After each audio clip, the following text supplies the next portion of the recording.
तो हेलो दोस्तों, स्वागत है आप सभी लोगों का हमारे यूट्यूब चैनल सम्राट अकेडमी। तो दोस्तों, मेरा नाम है आकाश और स्टूडेंट इस वीडियो में हम बात करेंगे क्लास 10th के वेरी मोस्ट इंपॉर्टेंट मैथ के क्वेश्चन, ठीक है, जो कि 2021 बोर्ड एग्जाम में आने के बहुत ही ज़्यादा चांस हैं।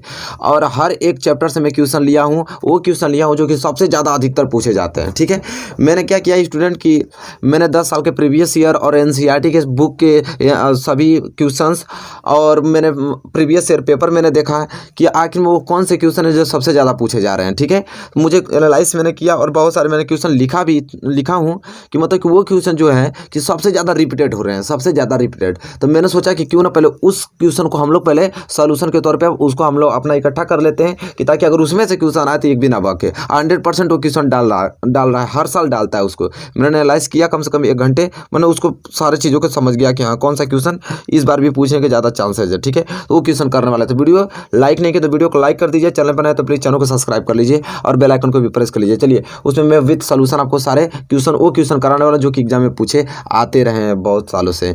देखिए, पहला उन्हीं में से पहला क्वेश्चन ये है, ये बहुत ही मोस्ट इंपॉर्टेंट है। और ये क्वेश्चन क्या है, मैं क्या बताया था कि NCERT के एग्जाम्पल सबसे ज़्यादा पूछे जाते हैं, और वही चीज़ है। देखिए, ये भी आपका NCERT का एग्जाम्पलर है। ठीक है, NCERT का एग्जाम्पलर ये भी प्रश्न आपका है। तो इस प्रश्न को आपको किसी कीमत पर तैयार करके जाना, क्योंकि तब ये प्रश्न मैंने देखा तो ये प्रश्न बहुत बार पूछा गया था, यह प्रश्न बहुत बार पूछा गया था स्टूडेंट, इसलिए पहले मैं इस प्रश्न को उठाया हूँ। चलिए, इसका सलूशन करते हैं, लेकिन इससे पहले क्वेश्चन पढ़ेंगे। और क्वेश्चन यह है स्टूडेंट, कह रहा है कि बिंदुओं A, B तथा -A, -B के बीच की दूरी ज्ञात कीजिए। कह रहा है कि अगर एक बिंदु यहाँ पे मान लीजिए और ये दूसरा बिंदु यहाँ पे मान लीजिए, बिंदु A है और ये बिंदु क्या है, B है, और इस बिंदु A का निर्देशांक आपको दे दिया है A और B, और इसका दे दिया है -A और -B। और कह रहा है ये दोनों बिंदुओं बीच की क्या आपको दूरी निकालना है। ठीक है, ये दूरी आपको निकालना है। तो दो बिंदुओं के बीच की दूरी निकालने का सूत्र तो आपको मालूम ही होगा कि मैंने क्या बताया था, दो बिंदुओं के बीच की सूत्र निकालने का। अरे सॉरी, यहाँ पे हाँ, अब सूत्र निकालने का फार्मूला क्या होता है, तो ये होता है आपका x2 - x1 का होल स्क्वायर और प्लस y2 - y1 का होल स्क्वायर। ये तो फार्मूला होता है दो बिंदुओं बीच की दूरी निकालने का स्टूडेंट, बस इसी पे आप रख लीजिए। अब यहाँ पे हमको ये मालूम चल गया कि आपका x1 और ये क्या है y1, और एक है स्टूडेंट x2 और ये क्या है y2 है स्टूडेंट। ठीक है, अब इसी पे आपको रखना है। तब यहाँ पे हल करेंगे स्टूडेंट आप, तो देखिए यहाँ पे हल करेंगे। चलिए स्टूडेंट, इसी फार्मूला पर रख देना। देखिए x2, अब x2 कितना है यहाँ पे -1, तो हम लिख देंगे क्या -a है। अब देखिए माइनस लगा है बीच में, हम माइनस लगा देंगे। x1 क्या है स्टूडेंट, यहाँ पे a है, मैं a लगा दूंगा, इसका आप क्या कर दूंगा होल स्क्वायर, अब प्लस y2 कितना है यहाँ पे -b, फिर सूत्र में माइनस से माइनस लगा दूंगा। y1 कितना स्टूडेंट b है, तो यहाँ पे b का मैं होल स्क्वायर कर दूंगा। समझ रहे हैं।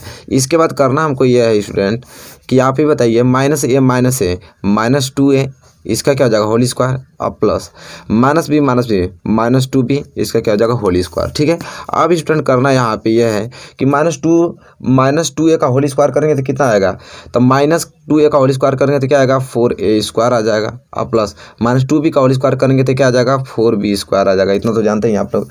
अब स्टूडेंट हमको ये देखिए, अब करना है यहाँ पे यह है कि यहाँ से देखिए इसमें और इसमें देखिए, यहाँ से 2 कॉमन निकल जाएगा, 2 वर्गमूल, यहाँ से 2 वर्गमूल, तो 2 में क्या ले लूँगा वर्गमूल कॉमन ले लूँगा, अब बाहर आ जाएगा, और अंडर रूट में क्या बच जाएगा आपका a स्क्वायर और प्लस b स्क्वायर बच जाएगा।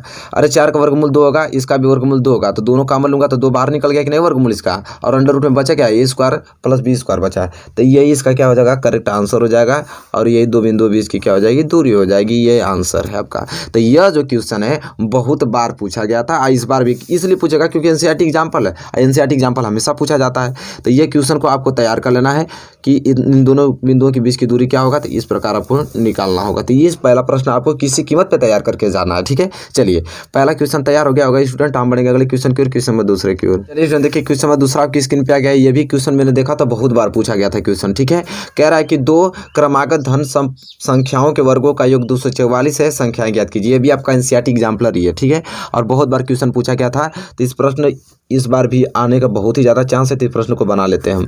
कह रहा है कि 2 क्रमागत धन समपूर्णांकों 2 सम संख्याओं का वर्गों का योग 244 दिया। ठीक है, तो हमें देखिए यहाँ पे बहुत ही सिंपल है। कह रहा है कि 2 क्रमागत धन सम संख्याओं का वर्ग। तो ये बताइए कि हमें कोई 2 धन जो सम दिया है क्रमागत धन सम पूर्णांक, वो क्या हमको संख्या वो मालूम है, नहीं मालूम है, तो हमें मानना पड़ेगा। तो हम लोग मानेंगे कि माना दो क्रमागत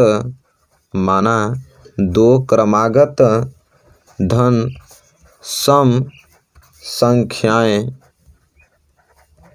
ठीक है। यहाँ पे मान लेंगे कि माना दो क्रमागत धन सम संख्याएं क्या है, एक मान लेंगे 2x, और अगर पहला संख्या अगर धन सम पूर्णांक अगर 2x है तो दूसरा क्या हो जाएगा, तो 2x + 2, इसमें 2 ऐड कर देंगे तो दूसरा, तीसरा पूछेगा तो 2x + 4, उसी तरह चौथा पूछेगा तो उसमें आप 6 जोड़ देंगे, ठीक है। ऐसे तो यहाँ पर हमको ये मालूम चल गया कि दो क्रमागत धन सम संख्या मालूम चल गया, एक 2x और एक 2x + 2। तो अब ये दो संख्या हमको मालूम हो गया। अब यहाँ पे क्वेश्चन में लिखा है कि दो क्रमागत धन सम संख्याओं के वर्गों का योग। अब इन दोनों संख्याओं का वर्ग करके आपको जोड़ना है, और जोड़ने पे कितना आ रहा है, 244 आ रहा है। तो सिंपली करना आपको स्टूडेंट यह है कि 2x का आप कर दीजिए स्क्वायर पहली संख्या का, और दूसरी संख्या 2x + 2 का स्क्वायर कर दीजिए दूसरी संख्या, इन दोनों संख्याओं का वर्गों का योग। अब दोनों संख्याओं को मैंने वर्ग कर दिया। अब इसके बाद अब इन दोनों का जोड़ूंगा तो कितने के बराबर हो जाएगा, ये 244 के बराबर हो जाएगा सिंपली। अब करना आपको यह है कि 2x स्क्वायर, 2 का स्क्वायर करेंगे तो 4, और x का स्क्वायर करेंगे तो x स्क्वायर, तो 2x स्क्वायर कितना हो जाएगा, 4x स्क्वायर, अब प्लस 2x + 2 का होल स्क्वायर दिया है। तो अब यहाँ फार्मूला बन गया a + b का होल स्क्वायर, और a + b का होल स्क्वायर का क्या होता है स्टूडेंट, तो a² + b² + 2ab होता है स्टूडेंट, ठीक है। अब सिंपली आपको करना है कि a का स्क्वायर करेंगे तो 2x का स्क्वायर करेंगे तो क्या हो जाएगा, 4x स्क्वायर + b², फिर b मतलब यहाँ पे 2 है, 2 का स्क्वायर करेंगे तो क्या हो जाएगा, 4 आ जाएगा। फिर फार्मूले में 2 है तो 2 लगा दीजिए, a कितना है 2x, और इंटू b कितना है 2 है, और सिंपली बराबर कितना है 244। अब करना आपको सिंपल यह है कि 4x स्क्वायर उतार दीजिए, और प्लस 4x स्क्वायर ये उतर जाएगा, यहाँ पे 4 उतर जाएगा, प्लस ये 2 दूनी के 4 और 4 दूनी के 8x, ये 8x बराबर 200 क्या हो जाएगा, 44 हो जाएगा।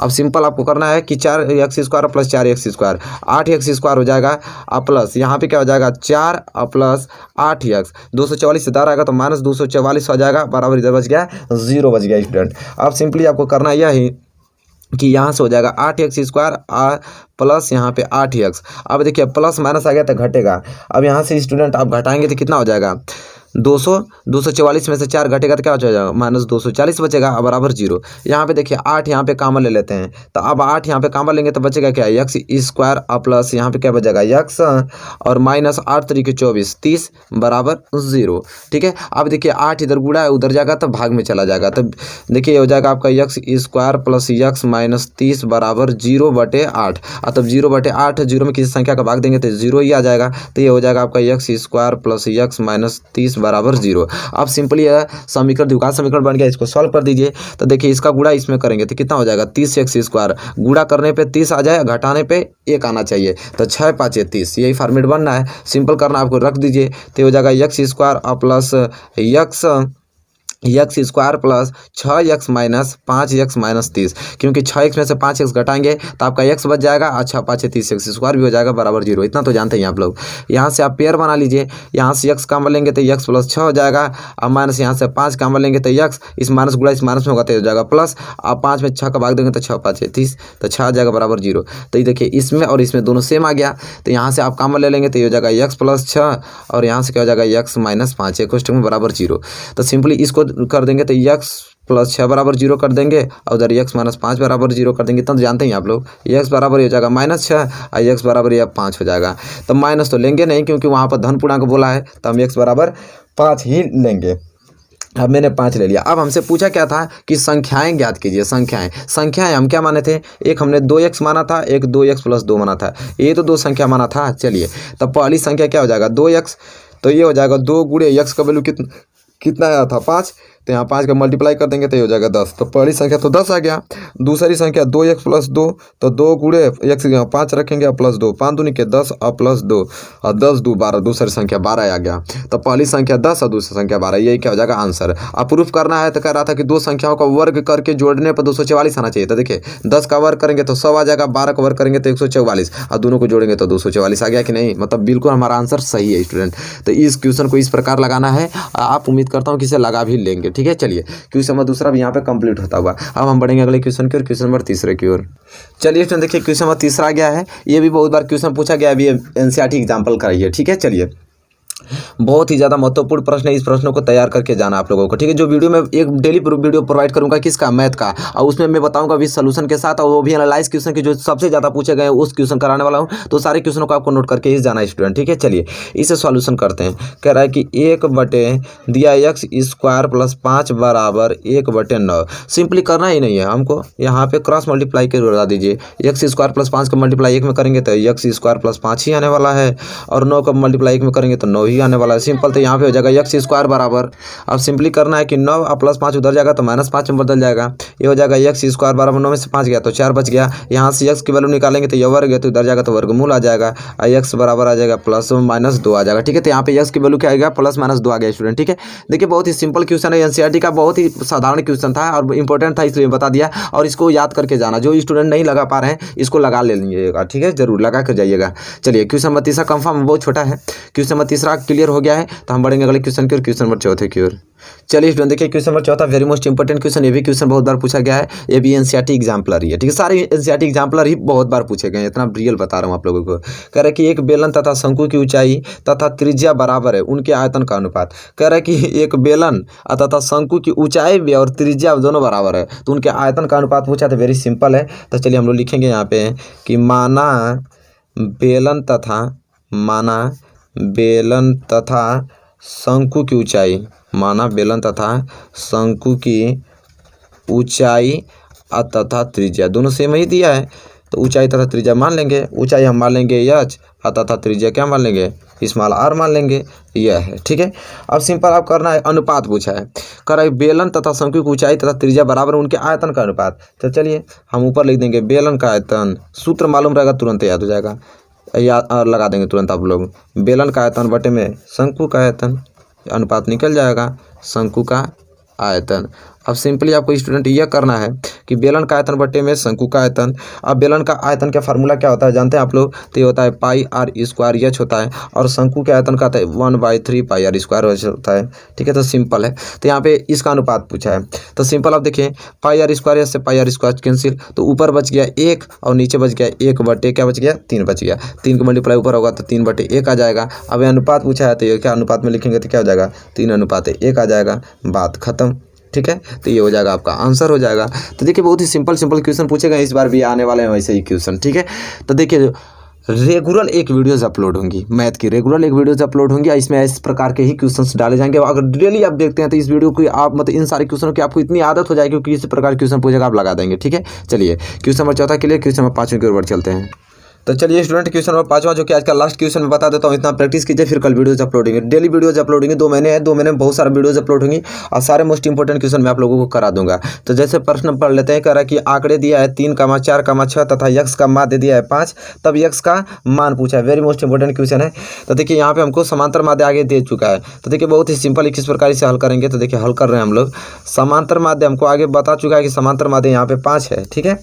तो चलिए अब हमको यहाँ पे आंकड़ा दिया हुआ पूछा है यक्स का मान लो, तो जैसा हम लोग माध्य बराबर फार्मूला सभी लोग जानते हैं, माध्य बराबर फार्मूला क्या होता है, तो यह होता है संख्याओं का योग, हम लिख लेते हैं संख्याओं का योग बटे में क्या होता है कुल संख्या। तो संख्याओं का योग है क्या, बटे में क्या हो गया कुल संख्याएं हो गया, ठीक है। कुल संख्याएं क्या हो जाएगा, कुल संख्याएं हो जाएगा। अब स्टूडेंट ये करना है हमको यहाँ पे सिंपली कि माध्य हमको 5 दिया तो 5 लिख देंगे, और संख्याओं का योग, संख्याओं से जितनी भी संख्या दिया है जोड़ देंगे। तो संख्याएं क्या दिया है कि 3 + 4 + 6 + x, इतनी संख्या दिया था, और कुल संख्या कितनी है 1 2 3 4 है। सिंपल अब करना आपको यह है कि 5 को 20 बराबर ही हो जाएगा, 6 4 10 3 13, 13 प्लस क्या हो जाएगा x हो जाएगा। अब करना क्या है, यहाँ से x की वैल्यू निकालेंगे, x की वैल्यू निकालेंगे तो 20 माइनस क्या हो जाएगा 13 हो जाएगा, x बराबर क्या आ गया 7 आ गया। तो सिंपल x का वैल्यू पूछा 7 निकल गया। तो बहुत ही सिंपल दिया है, जैसे कि देख पा रहे हैं आंकड़ा हमको इतना दे दिया था, समांतर माध्य 5 दे दिया था, x का वैल्यू पूछा है समांतर माध्य 5, अब माध्य बराबर यह फार्मूला होता है, माध्य 5 दिया तो मैंने 5 रख दिया, संख्याओं को योग जोड़ दिया मैंने, कुल संख्या 4 दिया, सिंपल इसको हल कर दिया, x बराबर 7 आ गया। तो यहाँ पे ये क्वेश्चन कंप्लीट होता हुआ। तो चलिए बताइए आपको वीडियो कैसी लगी, मोस्ट इंपोर्टेंट क्वेश्चन कैसा लगा है। डेली वीडियोज अपलोड होंगे, ऐसे मोस्ट इंपोर्टेंट क्वेश्चन में कराता रहूँगा, आप लोगों को सब क्लियर हो जाएगा। वीडियो पसंद आए तो लाइक कीजिए, चैनल पर नए प्लीज चैनल को सब्सक्राइब कर लीजिए, बेल आइकन को भी प्रेस कर लीजिए। तब तक के लिए दोस्तों धन्यवाद, मिलेंगे आपसे नेक्स्ट वीडियो में।